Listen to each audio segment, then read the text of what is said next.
What's up, everybody? We've got another year of Andor's life to dive into this week, and I'm not going to waste any time. Let's get right into it.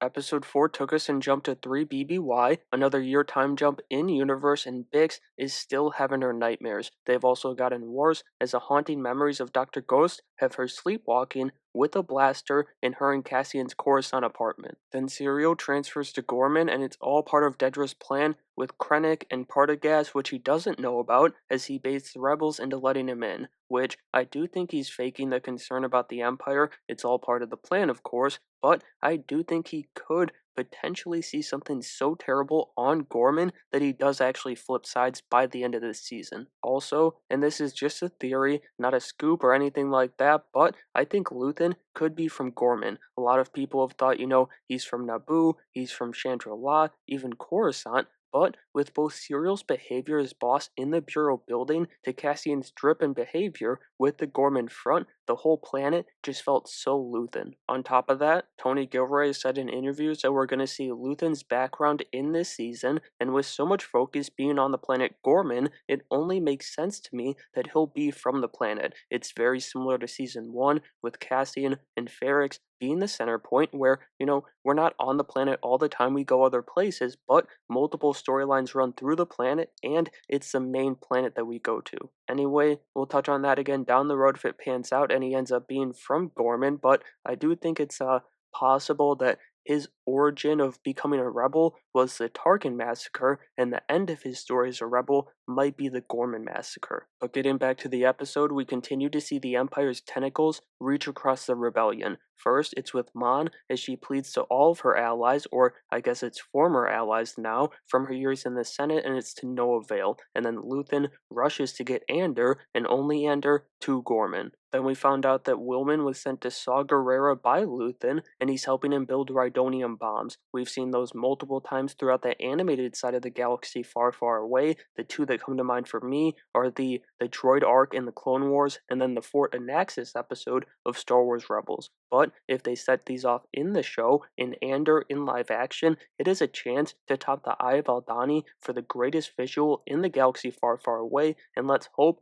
they let ILM cook. But overall, I thought that was a good start for this week's arc, as I'm very much interested in Ghorman with the Tarkin history and the current stuff. Like, this planet, it's even got me semi-interested. I wouldn't say, I'm fully interested quite yet, but semi-interested in a Serial Karn storyline. So Gilroy, I guess he was doing something right this week. That brings us to episode 5, where Serial and the Bureau come under ISB fire, but again, it's all planned. However, there's a comment about the ISB being a shadow government inside the Empire, and while I do think it's wrong, it obviously is wrong, Palpatine's the puppet master, I do think that the Ghorman Front's idea of the ISB comes directly from the Tarkin massacre. That one's separate from the Ghorman massacre, and I do think we're going to see both in next week's arc. Regardless, Andor arrives on Ghorman, and I thought this bag boy was so similar to him, and I guess that kind of sparked part of my Luthen theory too, but the difference is the Empire's extinguished his flame, the bag boy, while Luthen and Cassian's are burning bright. We saw that from Andor when he meets with the Ghorman front, and especially when he meets with Enza in the coffee bar, as he almost becomes Luthen. We saw bits of that last week too, but I really felt it here this week, and like the bag boy, he and Luthen are on a different level of rebel than the Ghormans. Which, speaking of Luthen, he and Clea have flipped places over on Coruscant, mirroring the final arc of Season 1. Luthen, he was all worried about Andor knowing too much after Aldani and the job and everything back in Season 1, and now here in Season 2, Clea, she's losing it over the Bug and Skulldug's gallery. When it's your mistake, reason goes out the window. From there, we went back to Son Wilman, where he talks about his home, Onderon, and he also mentioned his sister. If you haven't seen the Clone Wars, she was a rebel, just like him, and her name was Stela. She had her for the greater good moment in that Onderon arc in the Clone Wars, as she died while Ahsoka was there helping the rebel group after she had trained them with Anakin Rex, and Obi-Wan. But as far as episode 5 is concerned, I'd say I liked it more than episode 4. Seeing inside Saw's operations when they're not on a mission was amazing, and Cassian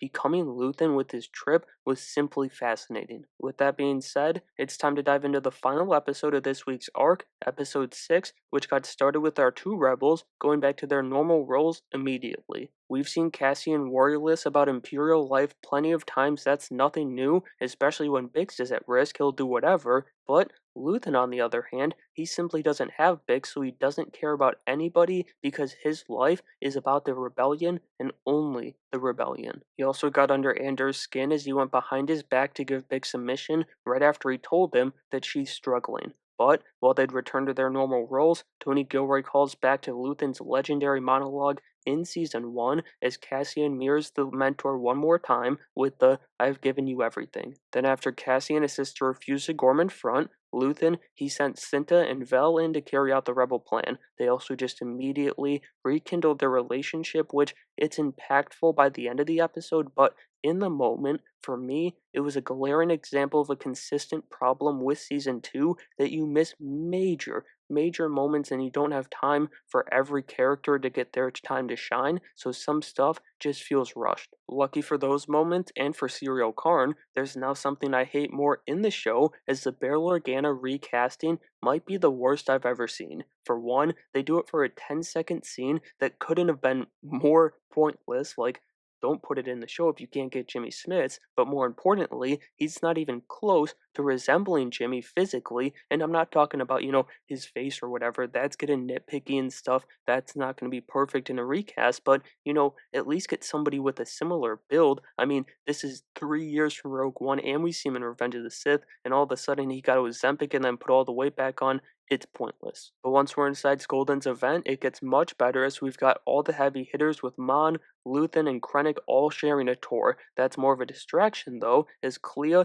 uses their ISB spy as cover and gets their listening device out, while Luthen, and more so Mon, with her beefing with Krennic, occupy the director. Then while Clea struggled with her and Luthen's mission but succeeded with it, in the end, it's the opposite for Cinta and Vel over on Ghorman. The heist gets off to a smooth start with an epic score in the bag, I must say, but it slowly falls apart and culminates in Cinta catching a stray blaster bolt. But the worst part, her death won't be worth a damn because it was all a bullshit heist set up by Serial. However, one rebel does get a revenge this week as Biggs literally gives Dr. Ghost a taste of his own medicine, but she also throws a major wrench in Palpatine's plans in doing so, as he was just expanding the torture program across the entire Empire. But unfortunately, this ended up being another scene that was great in the moment for me, but the second it passed, I was like, but wait, this would have immediate ramifications and we won't see them, the characters, for a year in universe. Maybe that's a me problem with this season and I'm just overthinking it or something, but it's popping up a bit too much